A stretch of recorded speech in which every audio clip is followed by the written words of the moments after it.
discorsi del fratellino ormai sono diventato patrimonio dell'umanità, lo sai? Sì. Aspetta, lì mi sta vibrando. Pronto? Sì, sono io, sì.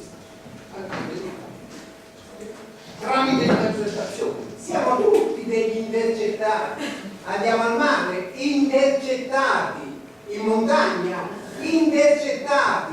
In casa, intercettati. Nel letto, Le bucci? no, le cinici. Veramente?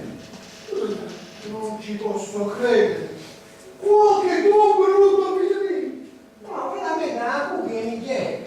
Ma non è tanta brutta, si nasconde.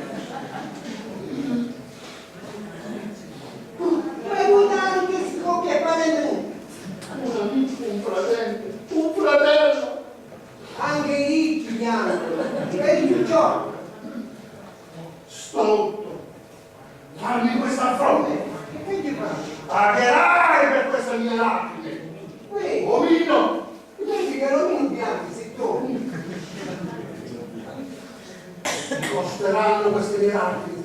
Lacrime e sangue per te! Io lo sapevo, capi, se vogliamo finire sempre a lacrime e sangue. Tu, piccolo e insignificante uomo, te devi andare al mare tutti questi scheletri, te li do. Ma posso sapere? Omino mi schiaccerò su di piedi! Ma posso sapere che succede? Ah, no, amici, presidente, non è 4 stagioni. Ma tutto sti monta, lo stesso. Con te non voglio parlare più, anzi, sai che fa? Darò ordine al mio computer di essere resettato.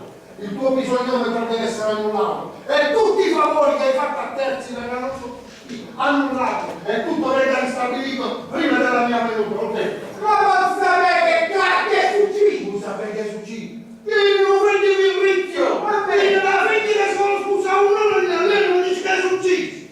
No, questo è grave per me. Ma tu sei marziano? No, anzi, sai che ti dico? No, addio! Veramente, sì, veramente. Veramente mi è successo tutto questo? Sì, ti è successo tutto. Addio! Ma non è,